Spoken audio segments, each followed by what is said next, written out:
Did you have to say that at that very point? Right, we are now live. I don't know what the hell recorded at the start. See, Jamie, look, live, 18 seconds up there, top left. Live. I can't believe you never noticed that, you two.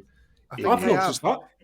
Jim, I've got loads to start with here. Jim, you're going to have to start with your glasses before we get to Tank's teeth. Yeah, I mentioned him before, didn't I? Tank loves Canada. He wants all the Canada players and the manager playing for England. So my dad brought him over from Canada. I've got a load of Canada stuff for him.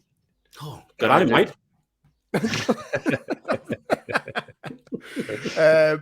That they should be involved in the forfeit, or when we get together for pints in Dublin. There's got to be pints, definitely. Got to be involved. Tank, I've got to ask, mate, because you take them off now.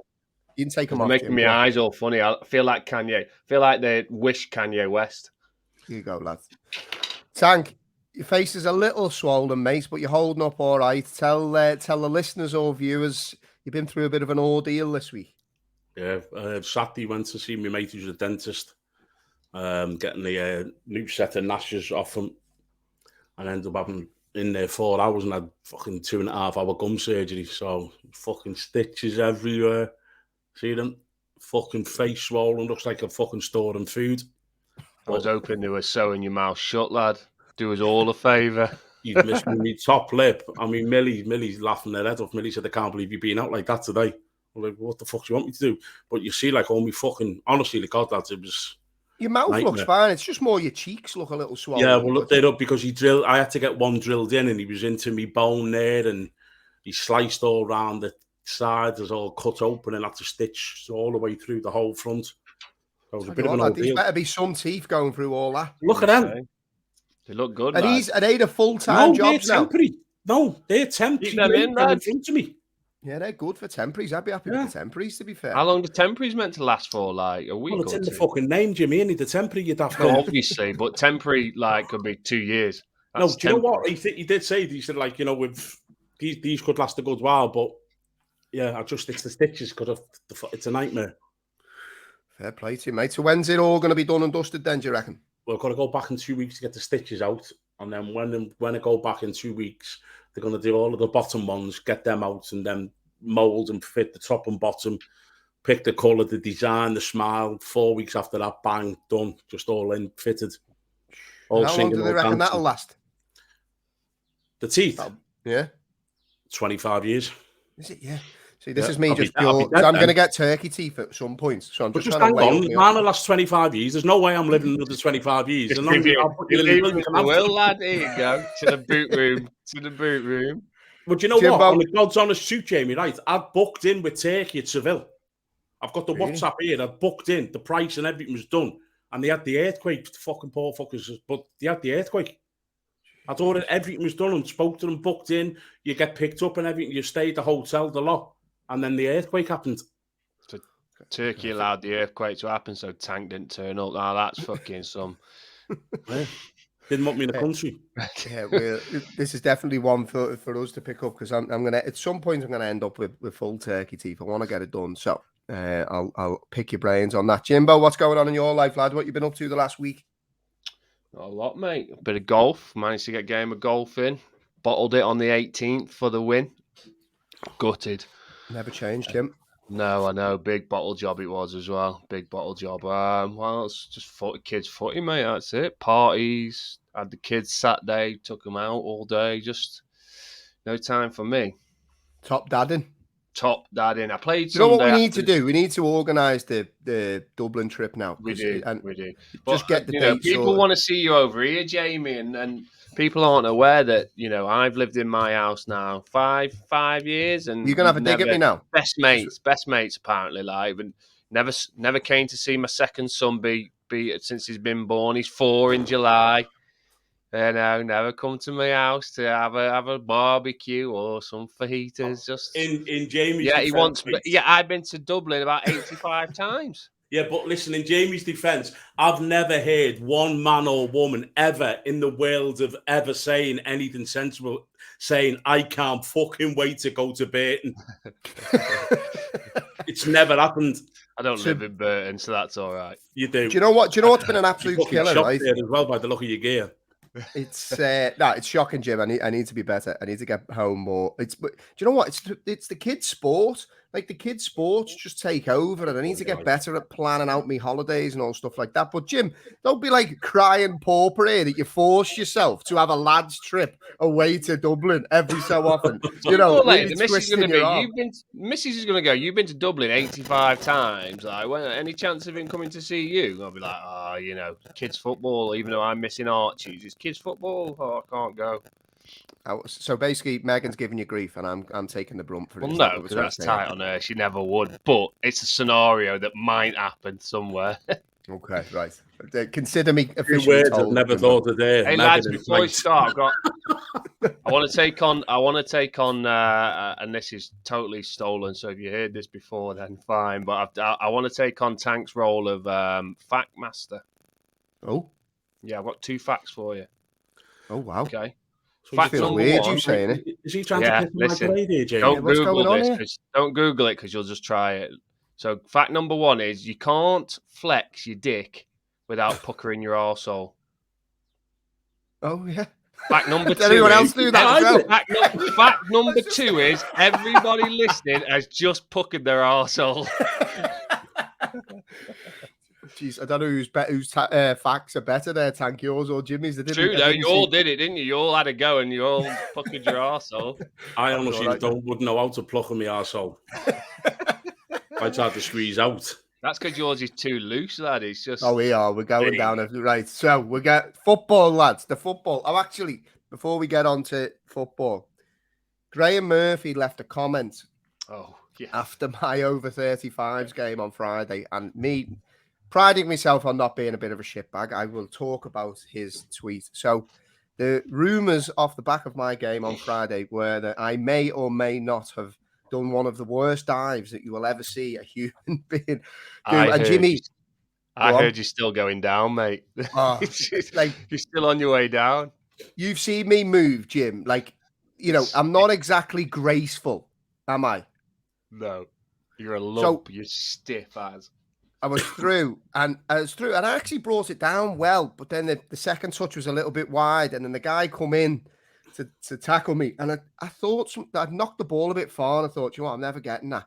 I'll just try and like he's right in front of me. I thought I'd do like a Harry Kane, you know, where you like run into the contact and then you go down. So the ball had gone, but I like kind of ran into him. But when I fell, it was like who was the referee? Was it Paul Olcock? You know, when Canio pushed him and he was like and there was just like this collective like.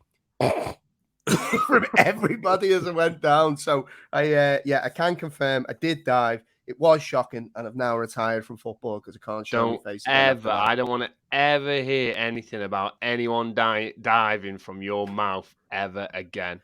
I've never been against diving. I think done in the right way, but I just Harry Kane and you're going to talk about it with Harry Kane. You're going to talk about it, these dark arts, and this is what he does. That is what you've just tried to do, and you're not good enough to do it.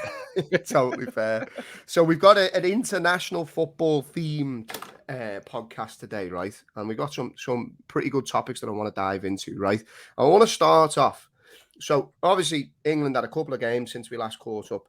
So I wanted to get a bit of a sense of the flavour or appetite for international football, right? So I put out this tweet and I said, finish the sentence. International football is, and listen to some of the replies here, boring, substandard, shite, a load of McGee, which for non-Irish listeners is a front bum, pointless, pants, it's only good when it gets to a tournament, boring, bar the tournaments themselves, the best hobby in the world, tedious, and then somebody put Jude Bellingham, but we'll come on to that bit in a minute. Lads, Tank, I'll start with you. International football, summarise it in one sentence. Not very fucking good. It's not great, is it? It's not. I mean, it's not. And this is where I do think we've been spoiled down the years with the standard of the Premier League and, you know, even the championship games that you watched. I mean, the championship's a good, you know, I don't know whether you lads watch the championship, but it's a great league to watch the championship because every team thinks they're going to get promoted that season. You've got 16 teams in the championship, probably you think, right, we've got a chance of going up, and there's no like sitting back or defending. It's just out and out attack, you know. I just think we're spoiled with the standard of football we got in this country. And then when you go and watch the international game, it's just like totally irrelevant and it's fucking boring, lads. I mean, look, I ended up watching the first game the other day in Italy because I thought you were going to be speaking about it on the podcast, so I watched it. So I'm blaming you two. Bit of research there. Good to see you putting in the Yeah, research. no, I did Thank you. I'm watch it, impressed. man. Lad, imagine having to do your job. Yeah, and then I watched some of the game yesterday, and I gotta be honest, lad, it's fucking depressing. I mean, I know England won, and but it's shit. Come on, it's really bad. I mean, that Ukraine team is absolutely fucking woeful, and I'm looking at England and thinking, it's hard because I still think he's the fucking worst manager ever. I do. I think he's shit, and I think with the talent he's got, if we had a proper manager and just said to these players, go out and fucking have fun. You back four, you do what you need to do, stay there, let them fucking entertain. I think it'd be a different thing, but it's just Gareth Southgate, boring football, boring England. Yeah, I have to say the same. Like I found the second game in particular to be very drab, and for me, Jim, it was the lack of tempo. Like the lack of, it's like a glorified friendly or pre-season game when it's sunny and like you can't be arsed running and you're a bit unfit, or like a testimonial game. It just wasn't anything to it. The issue I've got with the second game in particular is that, as Tank said, is the standard of opposition. And this is what often happens in World Cup qualifiers. You get one maybe half-decent team in your group and the rest are absolute bobbins. So when you come up against this team, all they're going to do is sit back and drop in, which makes it so hard for England to play, which then, in turn, just makes a game a damp squib, really. So it's, I must admit, I really enjoyed the Italy game. I did. I thought the first half we looked well, and then the second half I thought defensively, especially when we went down to 10 men, I liked how we performed under that pressure. And to be fair, that's the first time we've won in Italy since 19. I think it was either 51 or 61, something mad like that. It's a big result. It's a big result against a big nation. Is it? Yeah. Is it? Well, I suppose though, Tank, that's what's always been, and you know me, I'm like you, I'm not on Gareth Southgate's sort of super fan list at all. I think he's a boring manager, and I feel like I always say it on this podcast. It's like giving your granny a Ferrari to drive around the estate. It's just a waste, like some of the players that he gets given. But one of the things that is always thrown at him, the stick to beat him with, is it's all well and good beating your Macedonians and all, no disrespect, but the lesser teams. But when you come up against the big guns, the big nations, the likes of in Italy, we always shit the bed. That's where I can't have that, because Italy is not a big nation no more. They won the Euros, coming out and stating that they won the Euros. Yeah, granted, Jimmy, have a look at the side what won the Euros to what won now. I get that, but every team goes, look at the Liverpool team. They've been getting beat by everybody. They're a very, very, very bang average nation. Very bang average, mate. And we struggled to fucking hold on. And, regardless of the 10 men. But regardless of the 10 men. Italy chucked all their young, hungry players on, all their, who wanted to come on and prove something. Italy are going through a transition, but they've still got good players, mate. They've still got very good players in different positions. The results lately are fucking woeful. They didn't qualify for the World Cup, and they beat the grand scheme of nobody. So it's not as if they've gone to a Holland or somewhere who's had a good run in the World Cup, or a Belgium. They've gone to Holland got pumped by decline. So, Yeah, but Holland would want me point. I'm not saying they are. Holland, they're not where they were. They're definitely not where they were, obviously, but they're still a good team. They're a good nation. I wouldn't say they're a good team. Regardless of how good or bad they are, we haven't won there in 40-odd years. Regardless of how many games have we played there in 40-odd years? But it's okay. It's like me saying, I haven't been back to fucking no, I get Venezuela. It. I don't know that. I don't know that number. Well, I've never been there, so of course I haven't been there for 40 years. If you haven't played there, you can't beat them. I assume it's in the double figures. No chance. I don't know is the answer, but there's nothing that makes me feel better than when you two start and I can just sit back. I don't even sit by my microphone. The point is, I do admit that the Italy team aren't where they are, but they've still got good players and they're still a decent team. So that is a win, regardless of, you can't get beat in one country several times and then win there and everyone going, but they're shit. And this is the issue I've got with England fans is there's always something that Want to knock them aids down. England. So it's all, we've won in Italy, but they're not great. Oh, we got to the semi-finals of the World Cup, or we got to the final of the Euros, but the draws were easy. It's never just, I just want to win, and I'm glad that we've got to X, Y, and Z. This is my issue, and that's in part, I think, down to the amount of games they play and the type of games they play. I'd like to see less games, but more competitive games for me. So I'm in between, devil's advocate's back again, right? So I'm going to play in between the two. I know what tank means there. I don't think Italy are great. And I think it's as a consequence of the over.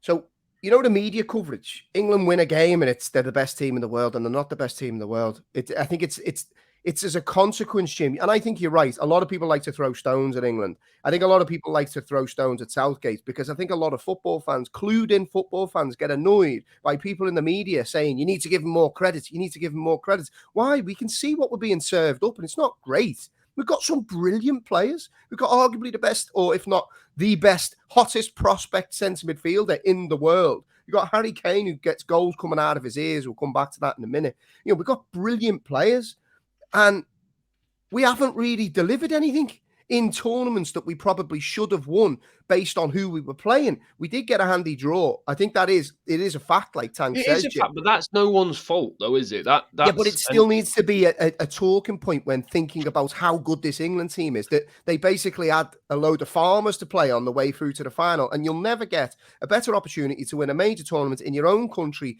playing against a heap of weaker teams, and we still found a way to throw it away. And it was actually Southgate's fault, who totally shit the bed in the final. Yet people want to claim that he's the second coming. I want to come to you on this one, Tank, because this is something that did annoy me, right? And it's back to the Southgate point, and maybe I am a little bit biased in that I'm not a big fan, so I look for things to wind me up. But the thought, you know, when he talks about, he's only going to play players in form and blah, blah, blah. You know, it's a big thing of his. You probably know where I'm going with this. That Italy-England game, you look at the team sheet, and Harry Maguire and Calvin Phillips are both selected to start for England. I understand that they've done good things for him in an England shirt in the past, and maybe there's some loyalty there. But for me, particularly in the case of Phillips, who has played little to no football this season for Manchester City, Harry Maguire, who can't get in the Man United team, how are they getting selected to start that game? And what does it say to other players who are literally delivering high performances in their respective leagues consistently for big teams? I just don't get it. Well, this is one of the other issues I have with Southgate, because you know how Maguire and Phillips started for England. It's fucking comical. And let's get it right. Maguire again cost a goal. He was the fault for the Italian goal. Oh, three faults he made, wasn't it? Yeah, and Phillips was poor. But I think Phillips was all right. Nah, mate, he was fucking bang average. So my issue is if you're not playing for your club sides, we all know, we all play football, and when you're playing football, you have your rhythm, you have your confidence, and you're in a fucking run. But when Maguire's not kicked a ball for Man United, when he has, he's been fucking dreadful. And how he starts for England is way beyond me.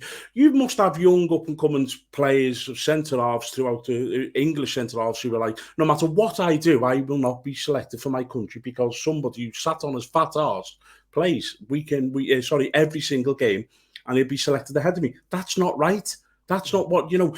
You should be playing for your country on the basis that you are pulling up fucking trees for your club. That's how international football works.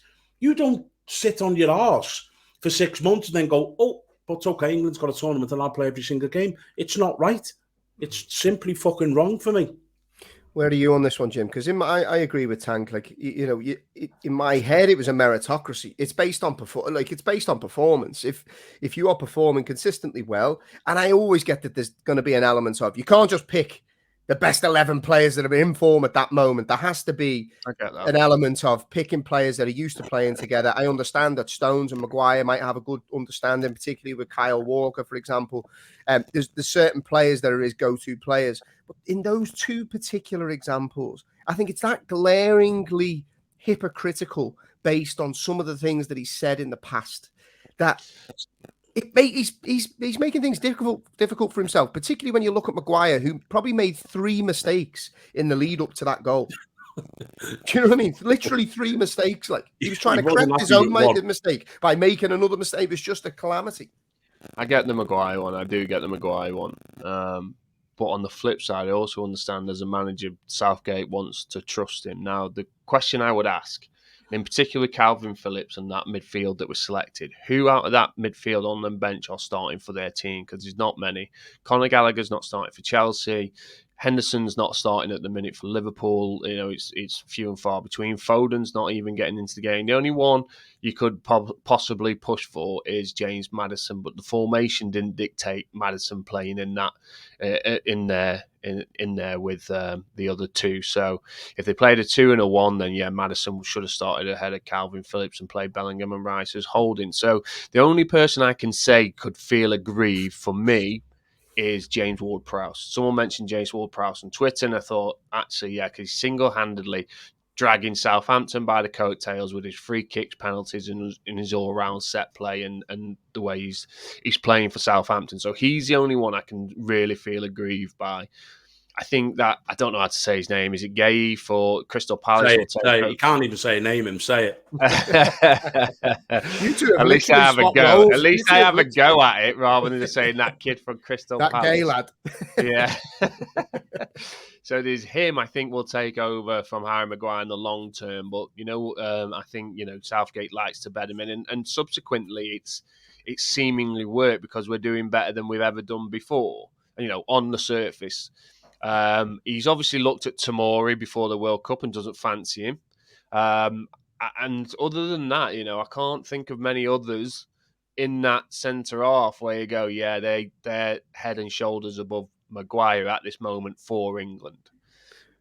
But from what he like you say, he shot himself in the foot because he came out and said, I will pick the players that are playing at this moment the best. And that's where he shot himself in the foot. Do you think there's something in that, Tank? Do you think it is a consequence of not having? Because there was a stat that came out. I wish I had it. Should have prepared. Where Southgate was talking about the pool of English players is becoming smaller and smaller, and there was an article on the Athletic that disproved that to some degree. But do you think there's an element of there isn't a huge amount of players to pick? And if so, like Jimmy said there, would you have been pick, but playing well? Playing well, but I would argue, Jim, just on that point, like. If all those players you mentioned there, Foden, Henderson, Conor Gallagher, who not particularly Conor Gallagher, but certainly Henderson and Foden, they've certainly got more minutes than Phillips. Maddison is the one, and I think this comes back to Southgate in that you find a way to get James Maddison in your team because he's been arguably the informed player from a creativity standpoint in the Premier League for quite some time. So, but his inability to work with creative players, in my view, he's shown that on a number of cases. He'd rather set up to not get beat than set up to go and win a game. And I think that's the biggest challenge with Southgate. What about you, Tank? Who would you be picking in their place? And do you think that there is a case to say that, well, he hasn't got a huge amount of players to pick from? He has, and he's got the lads, the young English centre half who's at Wolves, the lad who they signed from Burnley. Very good young up and coming centre half. The Leicester City signed the young centre half from Stoke. Another good, very good young centre half. So these boys, he's about as slow as you now. Well, he's been the most outstanding centre half in the Championship for the past God knows how long, and he's got a huge money move to Leicester City. I think isn't he not Australian? He's Australian. I'm just trying to pick at the top of my head some players. But look, the players. Is he Australian? Yeah. Is he actually Australian? Yeah. That'll be why then. Why has he not been picked? I can't believe it. There's young up and coming centre halves who deserve the chance. They have to have the chance. Lad, get him in. It's what? That Brazilian lad, Danilo, get him in. I've not, to be honest with you, you've just kind of threw on me. I've not really thought about it. But look, at the end of the day, there's young up and coming centre halves who are miles better than Harry Kane, who should be looked at, and they're not looked at because he's. And I think it's gone to the stage now where Southgate, where he's had that much stick about it, he's actually just kind of saying, I'm just sticking with this decision regardless now. Because let's get it right, boys. Every single game he's played, he's cost goals, Maguire as well. It's not as if he's come in as being unbelievable. He's cost goals. There was a mad stat that listen to this for a quote, right? I'll stay with you on this, Tank, right? From Harry Maguire. I don't want this to be like not being a lynch mob here to Harry Maguire, but this stat did, you're talking about self-awareness and stuff, and just this screamed at a lack of self-awareness. So Harry Maguire doesn't believe he has anything to prove and has spoken about the influence he still has at Manchester United despite his limited game time. This is what Maguire says now. I know people look at me not playing, but when I have played in my last 8 or 9 starts for Manchester United, we've won. So my influence is still there. What? Hold on. So is he just saying like they're winning games because he's playing? Like, what about the other 10 players that are on the pitch? What about the fact that maybe you're not playing in the big games? You're not first choice, so you're playing against lesser teams in cup competitions or Europa. That just screams lack of self-awareness for me, Tank. No, I don't think he's the sharpest tool in the box as United, to be fair, boys. He's not like, you wouldn't put him and just say, yeah, he's fucking bright, that lad. So I just think that statement's bizarre. I'd seen that and I was like, fuck me. Look, mate, you've had a fucking absolute Chernobyl the last fucking 2 seasons. You've been a complete and utter disaster. Just fucking stay in your fucking lane and keep your mouth shut and count your blessings you're playing international football because it's the only football you're playing. Jimbo, I want to start on the next topic, right? Which I've been looking forward to this one because I actually just want to know your opinions on it, right? Harry Kane is now England's leading goal scorer, all-time goal scorer, taken over from Wayne Rooney. There's been a little bit of discussion around, obviously, Harry Kane. And look, we'll start this by saying unbelievable achievements, fantastic player, deserves a lot of credit for what he's done, the consistency, his professionalism, all that good stuff. It's kind of like you say all the good things about people before you slag them off. I don't. It's like, don't mean to be rude, but you're a prick. Yeah, you look fat. So, so I want to first start off by saying, Jimmy, in your view, who was the better footballer, striker? Harry Kane. Better? Who's better? Harry Kane or Wayne Rooney? Wayne Rooney's a better player. Harry Kane is a better goal scorer, clearly. But as an all-round player, Wayne Rooney... Clearly. Come back to that. Clearly, yeah. He scored more Premier League goals and he scored more England goals. So how is he not a better goal scorer? Doesn't mean he's a better player. Well, no, I just think clearly he's a bold shout. Clearly, the numbers tell you who's better at scoring goals. We'll let you finish. So let me go over, and I don't want this to be Harry Kane versus, because this is what it is. Who do you prefer, Harry Kane or Wayne Rooney? I personally prefer Wayne Rooney, but I think the slagging off that Harry Kane gets for his England goals and the teams he faced is another whataboutism where, Harry Kane scoring. Let me list you off some of Wayne Rooney's teams he scored against, right? Macedonia, Lithuania, Denmark, Iceland, Switzerland, Croatia, Argentina. So that's one of the top 5 teams. No, you've named a few decent teams. Croatia there. They're not. This is 2008 Croatia, not modern Croatia. So if you look at that team, that is not a decent team, by the way. I knew you were going to say that. Not going to the final of the Euros. Not in 2008. Didn't they beat so Estonia, Russia, Kazakhstan, Belarus, Slovakia, Kazakhstan again, Andorra, Switzerland, Bulgaria, Ukraine, San Marino, Poland, San Marino again, Montenegro, and then he scored against Brazil. So out of the 50, you've named a lot of good sides there. Montenegro were a very good side. Poland, good side. This is Switzerland, good side. This is not Lewandowski Poland. This is 2009, 2010 Poland.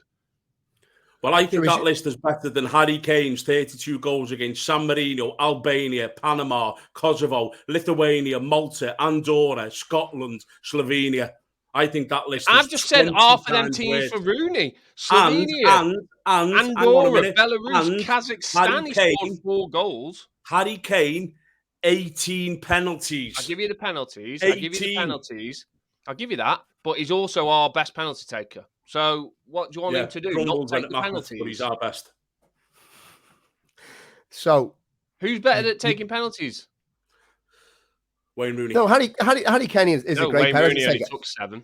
So he's not. Lampard was the chosen penalty taker, so he wasn't better than Lampard, was he? 7 and Kane got 18. That's a big difference, mate. That is No, a I hell of a agree with difference. you. I'm agreeing with you, but I think Harry Kane will score more than the 18 goals different from penalties now, That's right? about 35% of Kane's England goals are penalties. Okay, if you listen, I Debate who's the better think player. he will score more goals than the difference between penalties. So if you took penalties out, he'll still score more goals than Wayne Rooney. Wayne Rooney's got 120 caps. Harry Kane's got 82 at the minute. So he's got another 40 odd appearances to make. Harry Kane is our top tournament scorer above Gary Lineker, above Wayne Rooney. And then I know what you're going to say. Got easy draws, lad. He can't win. The kid can't win. So what's No one's this debating. is He's not. just the Listen, conversation is: do you prefer Harry Kane or do you prefer Wayne Rooney? So like, you either give him his props or you don't, because you can't get to second top Premier League scorer, top international. When Wayne Rooney did it for United, it's oh yeah, amazing, amazing. When Harry Kane does it, oh he gets all these penalties, he dives. It's all who you prefer. Go on, Tank. I just don't even think it's a. I mean, look, Harry Kane's a top draw centre forward. That's not even a debate. But he's not. There's levels to football, and he's not even fucking. He's not even on a level what's even compared to Wayne Rooney. Let's get it right. One of Rooney's favourite players is Richarlison, because he does blocks and defends. Wayne Rooney does everything. I didn't say that. I didn't say Harry Kane was a better player. You let him go. You let him go. But Wayne Rooney can things in my 2 foot mouth, around so. the neck. He can play centre midfield. He can play left back, right back. He can play in goal. He's probably be the best goalkeeper. He can play number 10, wide left, wide right. Wayne Rooney does not get the credit what he deserves. Wayne Rooney was a global phenomenon, and he was an absolute freak of a football player. Agreed. I just think, do you know what, lads? I think that this modern day football now, and if you're young and English as well, I think we're always too. You know, let's take an example of like with Rooney and Kane. Let's take another example. Saka. I see the stuff about Saka. Good player in, by the way. But now he's the greatest thing that's ever happened in football. He's this absolute global phenomenon. But if we're talking about stats, let's look at Saka's stats this season. And let's compare them to Mo Salah, who's been the absolute biggest flop this season in world football, slaughtered by everyone. Saka's got 13 goals, 10 assists this season, and is the next Pele. Mo Salah's got 22 goals and 10 assists this season, and has had an absolute disaster by all accounts. One of them was like having a pop at him, and then when you look at your stats, you go. So I just think sometimes we're too quick to go. He does this, the phenomenal, and when you strip it back, Harry Kane's a phenomenal footballer. Harry Kane is nowhere near the level of Wayne Rooney. Wayne Rooney is off on his own. Just for me, in his pomp, in his prime, is just underneath Ronaldo and Messi. There is something that Tank raises there, which I think is interesting, right? And I'll come to you on this one, Jim, because it's nearly like if you're doing it in the current age, the now, the players that have done it consistently or in the past get forgotten about. Do you know what I mean? It's nearly like bias, relevancy bias, and like that. Chris Sutton turned around, I think it was earlier today, and said Saka is winning the battle on the right. Salah has not been the same footballing force for Liverpool this season. And as Tank says, Saka has 13 goals, 10 assists. Salah has 22 goals, basically double the amount of goals, give or take, and 10 assists. And Salah is a flop. Is there an element of this, Jim, in that when you're looking at Kane, you're looking at Rooney, do football fans just latch on to things that can help them tell a case for the players that they like? And is this what Harry Kane suffers from, in that I tweeted something during the week, and it does interest me because Harry Kane's brilliant, but I just don't think people are asked. I just don't think people particularly like Harry Kane for lots of different reasons. Whereas if you compare him to, let's say, let's have a look at an example. Rooney, when he burst on the scene, like everybody was off the seats and was excited to watch him. And you think of like how the England fans were towards Jack Grealish when they were literally crying out for Grealish to come on and Southgate wouldn't play him. Whereas Kane doesn't get any love, really. It just all seems a bit weird. Do you know what I mean? How we cherry pick is what I'm trying to say. The thing is with Rooney, and by the way, before anyone latches on, I agree. I think Rooney's a 10 times better player than Harry Kane. But I just think Harry Kane gets slaughtered for his goal scoring record. But he's obviously quite clearly a better goal scorer than Alan Shearer, than Wayne Rooney, because He scored more goals. Hold on. How can you say? How Jimmy. can you say that? How It's that. how It's can the he not clearly be? thing. It's the clearly thing that I understand what you're How saying. can he not be a better goal scorer? If someone scored more goals than you, they're Hold a on. better. So, all right, let's say you've got a tap-in merchant who just taps in goals from 5 yards, doesn't do anything Goal is a else. goal. Goals doesn't. You don't get double points if they're outside the box. A goal is a goal. So, If you who's a score better more goal scorer? goals- Let's say someone scores 20 goals a season, 5-yard tap-ins to an empty net, and then someone scores 18 goals that season, 7 with his right foot, 7 with his left foot, however many with his head. You know, he's who's a better goal scorer? On, they just scored more goals. Jimmy, No, honestly, I am astounded that you've just come Goal on here and said scoring is goal Harry Kane scoring, is regardless. clearly a better goal scorer than Alan Clearly, because Shearer. his numbers are saying that. His Clearly, numbers are mate, you are saying that. honest to God. This But is Wayne worse Rooney than Messi. is a 10 times better player than Harry Kane. This is worse than the Messi get him down the line It's show. not. It's Alan not Shearer, because the greatest Premier League centre forward of all time, without an even debate, who had 2 cruciate knee injuries and missed 3 years of football. By the way, I agree with you. Alan Shearer is a better player than Harry Kane, but Harry You just said Kane he's is a clearly better goal scorer. scorer. Well, not at the minute. He's not. Sorry. Harry Kane isn't a better Oh. goal scorer than Shearer at the minute because he's not. Better minutes per goal, goals per minute ratio. Kane at the moment, just to be awkward. Come on. So my point is that Harry Kane will score more goals than if he does, he will be a better goal scorer in the Premier League than Alan Shearer, regardless of where the goals were from. But that does not mean he's a better footballer in any way, shape, or form. Gary Lineker wasn't a great footballer, but he was some good fucking goal scorer. And 60 goals in the difference, lads. 60 goals in the difference as things stand now. And Kane's just turning 30, so he's probably got another 3-4 seasons at the top flight. So, 20 goals a season, he'll surpass that. I think, anyway. I hope he doesn't, to be honest with you. I really hope he doesn't, because I want Shearer to keep he's clearly a better goal scorer than him, so you'd I want didn't him to say that. I said he's clearly a better goal did scorer. say that. And then I corrected myself on Shearer because he hasn't surpassed the Premier League. In the fringe. No. But he's a better goal scorer than Rooney. That's agreed. That is agreeable. Harry Kane is a better goal scorer than Rooney because he scored more goals in the Premier League and for international. So, but your point is correct. People just don't like just leave it him at that. Just leave it. The point is correct. Let me ask you this.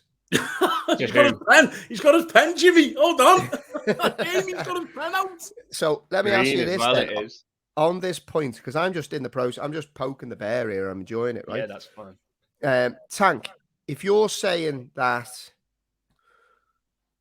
Wayne Rooney is clearly a better, you're saying that Wayne Rooney is the better. I'm agreeing with that. I'm not disagreeing with it. Don't make out like I'm you saying said Harry better. Kane's the best footballer in the world. No, that's not what I'm saying. Listen to what I'm saying, Jimbo.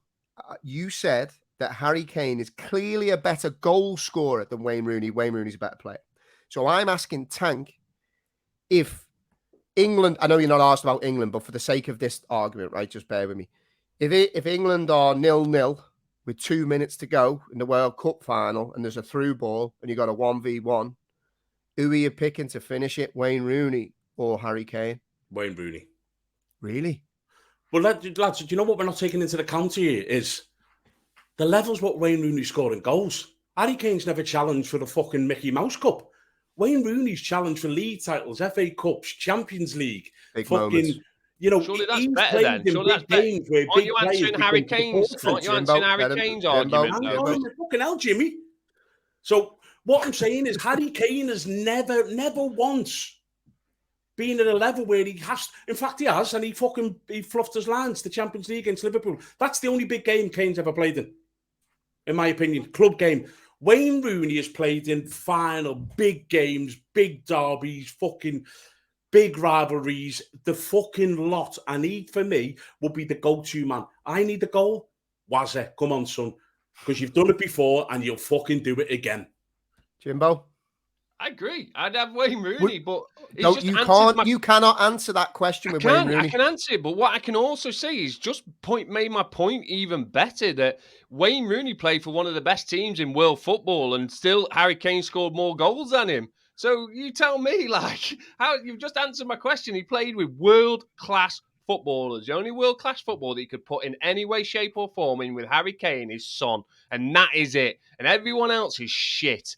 So Wayne Rooney's played with a world-class 11. He's got people like Ryan Giggs, David Beckham, Paul Scholes feeding him balls, and Well, Harry hang on a Kane minute. still Let's go scored back more to the goals than Tottenham him. side. Tottenham had some fucking players. Luka Modric, Gareth Bale. I mean, come He on, had him mate. for like 2 There's been some seasons. unbelievable players at Tottenham.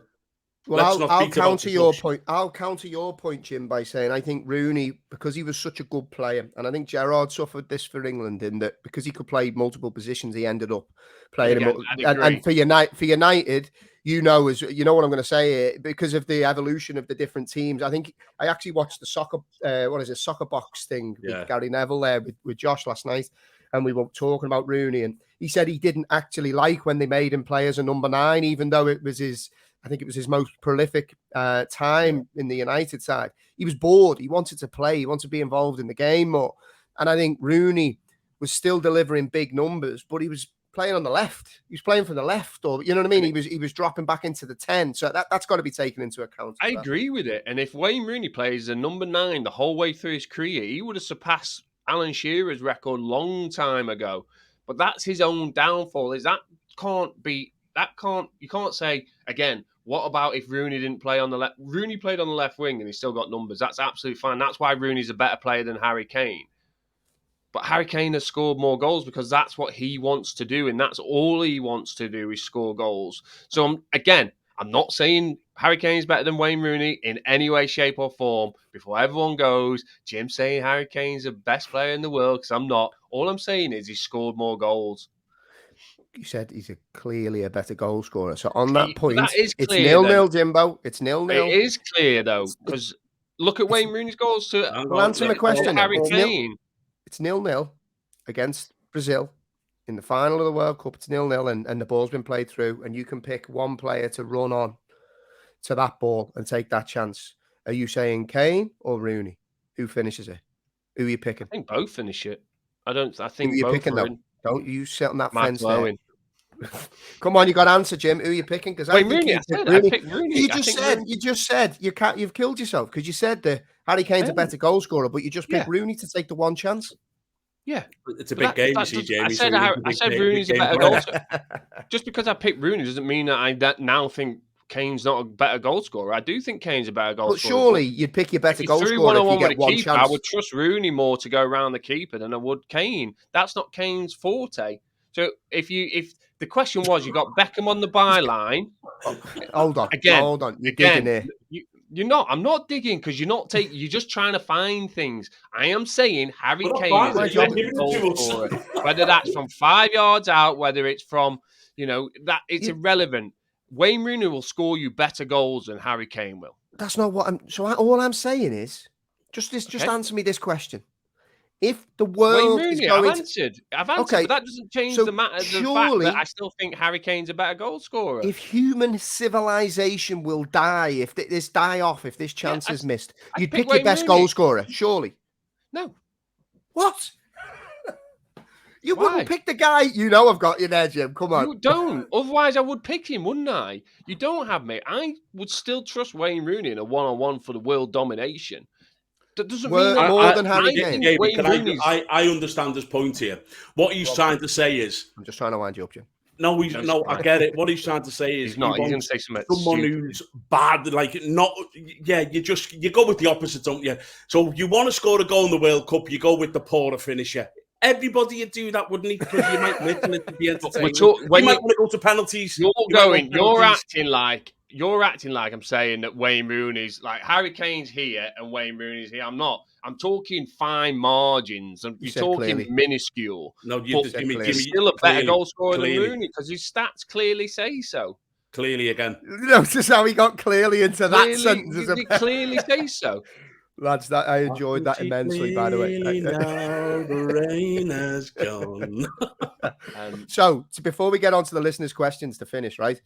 Joey Barton put out a tweet today, right? And I don't mean to start World War III again here, right? But Joey Barton's tweet was, and I'll come to you on it first, Tank. If you could sign one player age 17 and keep them for his career, who would you sign? Kane, Rooney, Shearer, or Owen? It's a good one, isn't it? Fucking hell. Do you know what? You know? Can I ask a question? are the careers going to take on, like, say, injury record as, or is It's a it fair question. My assumption to Exactly. this is that you have them for their career at the peak of their powers is what I would take that as. If I'm having it, and if we got to put them in order, you're only allowed to pick one player to sign. Alan Shearer.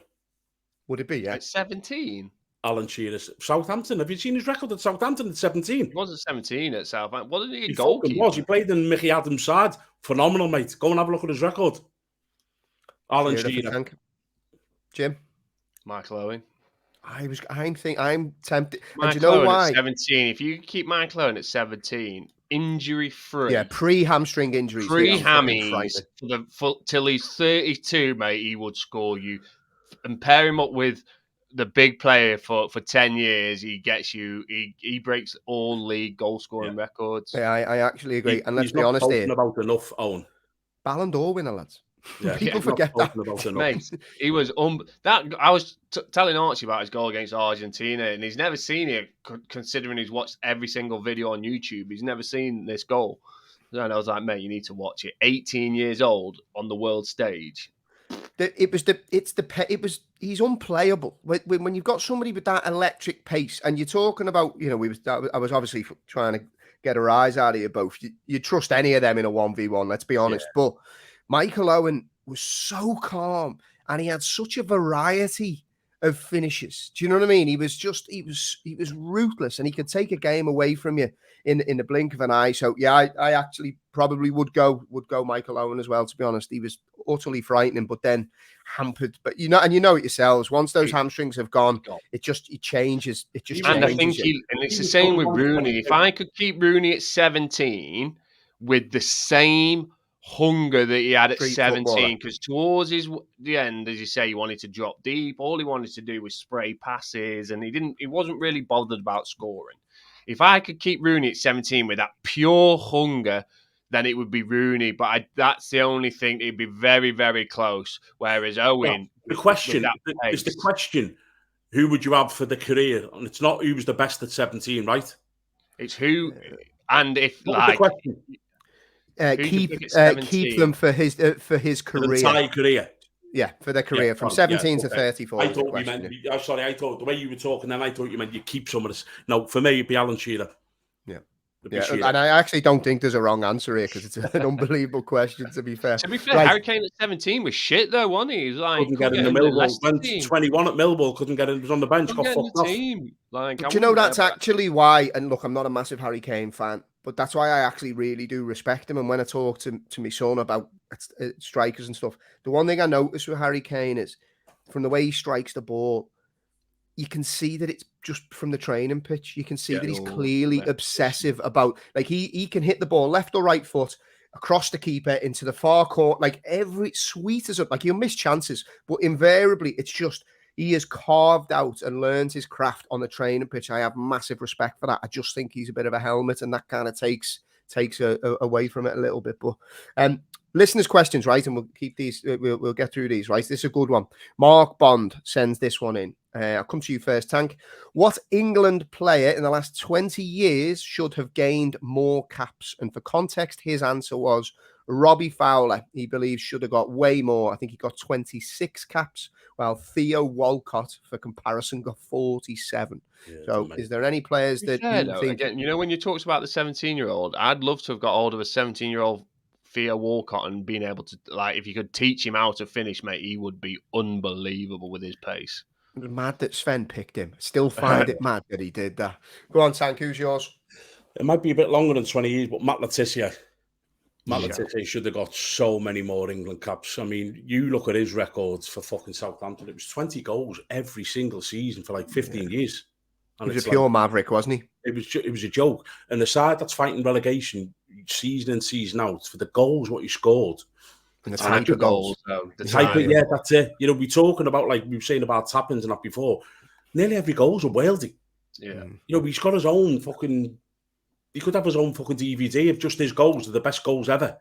And I just think that it was around that time where I don't think many managers kind of trusted them to actually... You had to build a team around him, didn't you? Because he basically he trotted around. Did he? He wasn't a hard worker. But he was that type of, he was that good that, you know, you just wonder, don't you? What if we did build a team around him and just say, like, you do what you do, and we'll, yeah. For me, Matt Letizia. Good shout, Jim. I mean, the one that came Jimmy to mind when you furiously saying Googles. Jimmy is furiously Googling. I was Googling because I wanted to see how many caps Glenn Hoddle got, because a lot of the time people talked about Glenn Hoddle being that absolute sort of epitome of like number 10 football, wasn't he? But he got 44 caps. The one that came to mind when I was asked when we was put in the group originally was Darren Bent. Darren Bent, and he got like 13 caps for England, and he wasn't playing for great teams at the time, but he was always, I think he was a league top scorer for Sunderland. 1 year. Yeah. Like the league tops. This is when obviously Shearer and everyone's playing. So I think, but he was just subject to playing behind Alan Shearer and Rooney. So you've got no chance, have you? Really? It's tough with the strikers though, because we were chatting before we started. Andy Cole's another one, 15 caps, for England, and he was utterly brilliant. Now, I've got to caveat it with great teams, lots of chances, but ultimately he was an unbelievable goal scorer. He's unbelievable for Newcastle. I remember him absolutely terrorising Liverpool. But then you're looking at it and saying, okay, Andy Cole got 15 caps for England. Darius Vassell got 22 caps. Imagine being Andy Cole sitting there going, how's that happened? Like, it's mad. It is mad, that. My second answer is Gabby Agbonlahor. Should have got more caps for England. He's just doing that to annoy Tank there, is he? Fucking strong. Aston Villa top Premier League goal scorer, lad. For the sake of arguments, mine would be Michael Carrick. And the reason I say this is because, now I think he got 34 caps, so he still had caps for England.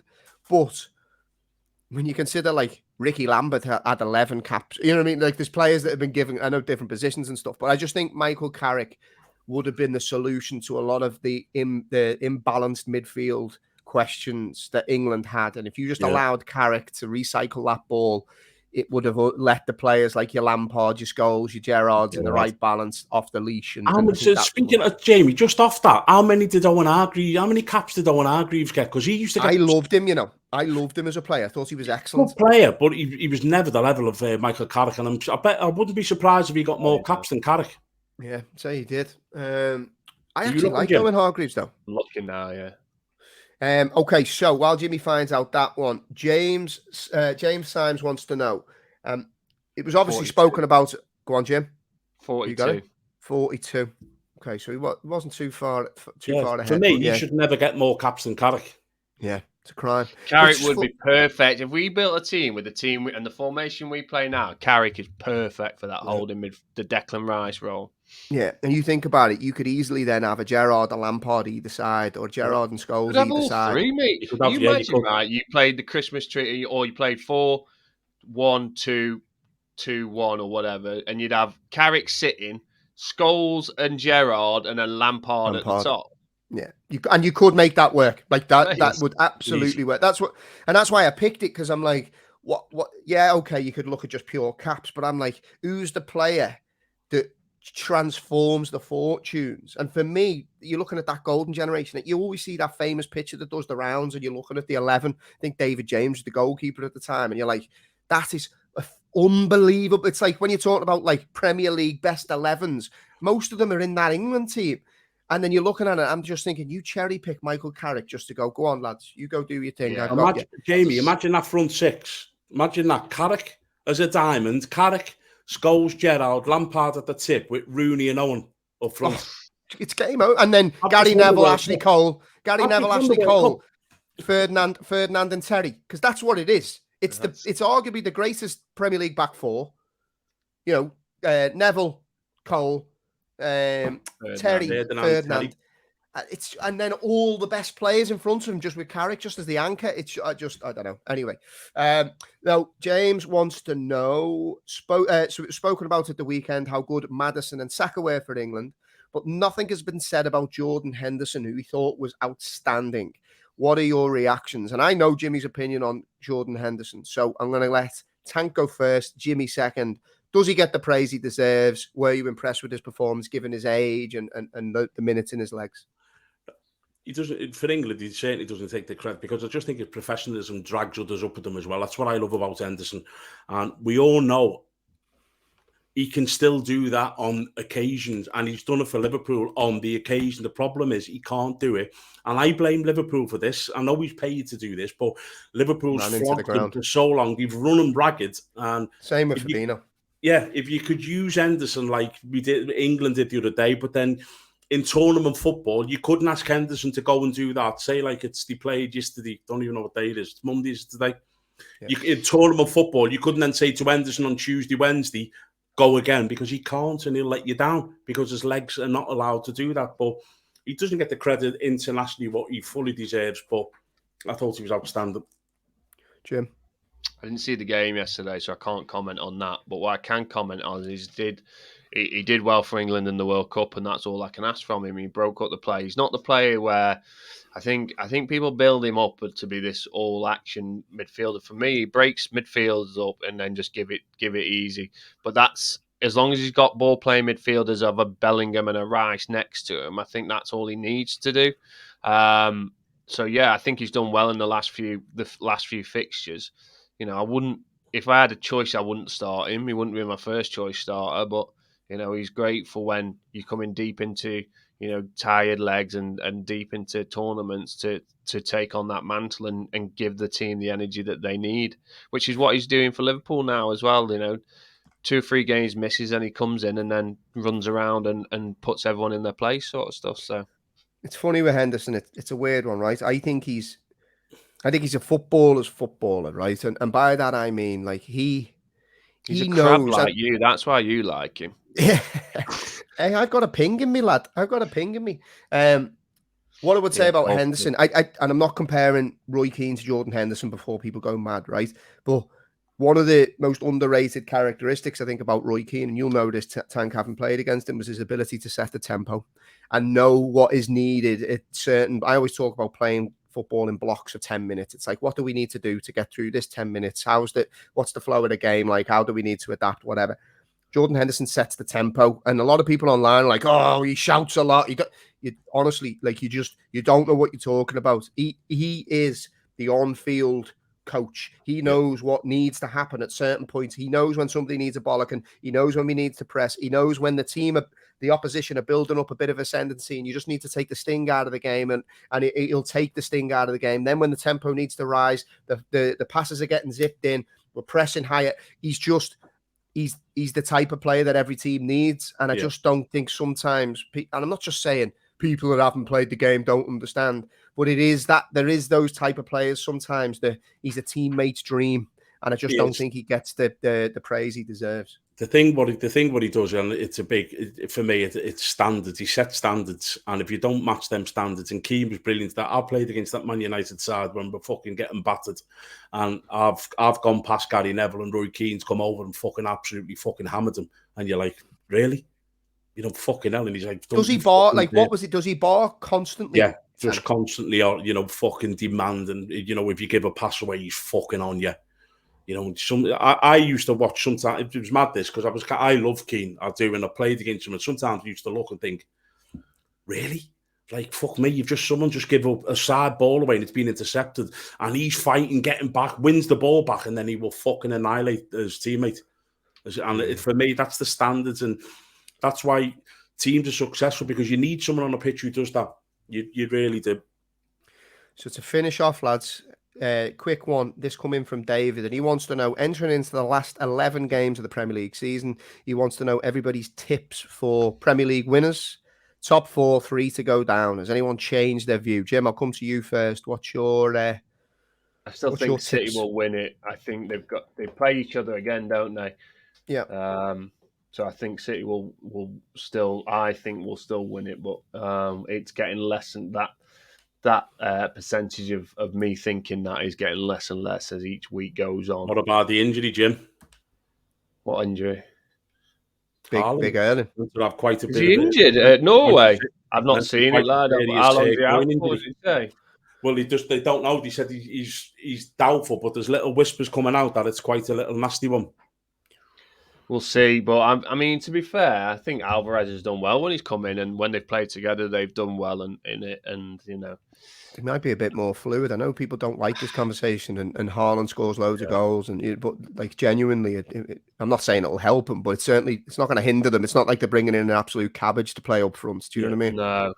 So yeah, I mean, it will obviously impact if it's a sizable one, but I think they've got enough to get round it. But for me, Okay, so City winning top 3. City win it top 3. Who we got? Top 4, I think. I think Tottenham are imploding. I think Newcastle have been shite. So I think you've got City, you'll have Arsenal, United, and then it's another between Tottenham, Newcastle, Liverpool. Brighton maybe. Could Brighton have got a few games in hand? And they're doing. Because a name, Jimbo. Liverpool. And your relegation 3. The bottom 3 are Southampton, Bournemouth, and I think... Don't do it. Crystal Palace. Okay. Tank? Top 4? Same for me, mate. Same. No change for me. I think it's going to be Arsenal win the league, City, Man United, and Tottenham. The reason I'm sticking with Tottenham is I think that the change of manager has come at the perfect time for them. That, for me, was an unhappy camp. And the fact that it was an unhappy camp and they're still there, yeah. And Southampton, Bournemouth, Everton. Mine for the record, so I'm sticking. I still think City will win it. I think Arsenal will come second, United third. You're not going to be surprised that I think Liverpool will find a way to get into the top 4. I do believe Liverpool, so I hope they don't. I know we've got tough games. I refuse to believe that Liverpool can't muster something, and I think one of the biggest catalysts could be Luis Diaz coming back into that front line for Liverpool. I think he'll have an impact before the end of the season. So that's my top 4. Bottom 3: Southampton, Bournemouth, and I'm sorry, Nottingham Forest fans. I'm thinking they might drop them or Everton. I think Crystal Palace is the worst of all them, mate. They're just Roy Hodgson isn't gonna. You know what, Jimmy? He's horrible, ugly, and boring, and they'll just win it, get a few one. They're actually not a bad side. You know, when you look at their records, I understand why they sacked Vieira, but imagine, right though. I think it was harsh. Like, they basically played all the top sides. They played all the top sides, didn't get points, and then now he gets the bullets when they're about to play all the teams around him. Give him the chance. Give him the chance. Let me ask you a question. Go on. Right. Make it a quick one because we're already over an hour here. Go on. So what? You're Zaha, right? You played under Hodgson and he got sacked because they didn't do anything. They played negative football. You get Premier League winning Patrick Vieira, who seemingly did well at the start and then struggled upon time. But you'd gone 3 games without having a shot on target, right? And the bloke they bring in to rectify that is Roy Hodgson again. What are you thinking if you're Zaha? Are you going to be buzzing or come to Liverpool? But do you know the thing is, though, Jimmy? I know what you're saying is, but they've never finished outside the top 12, is it, under Hodgson? And for a club what doesn't spend a lot of money and doesn't pay massive wages, it's like their safety blankets, is it? Well, it's going back to the Everton stuff, isn't it? When, because Big Sam was the biggest fucking disgrace ever as an Everton manager. They were fucking always right up there. They were never in danger. And then sometimes, when you get rid of... And I know Vieira come in and he played slightly better football, but then he's run out of ideas. Careful what you wish for. Football can be a fickle game at times. Right, lads. Pleasure, as always. Everybody that's been supporting the podcast, please do keep your support coming. Keep your messages coming. We've had loads of good chats with listeners over the last week, so please do keep your feedback coming. If you're listening on podcasts, maybe share it with one of your mates. If you're watching on YouTube, don't forget to subscribe and like the video, and have a look at the old TikTok, because we're flying on TikTok. It is my plan, as I say, to make Tank famous. But to be fair, seems like there's good chat. Like, people are prepared to give an opinion and whatever, and we're having a good bit of back and forth for people on there. So check us out there. Tell you what, I didn't get half as much stick as I thought I was for getting the Nottingham Forest ground wrong. I got nothing. I thought, oh shit! I got called a fucking bin dipper and everything, mate. When I said United the shit, I was getting called a bin dipper. A fucking unbelievable. What is a bin dipper? You. You know that's what they call scousers, don't you? Because they're obviously part of the poverty and what they're trying to say that they've got no money, so they have to go getting stuff out of bins. Scavenging in bins and that. Fucking knobheads. I'm going to find him, you call me that.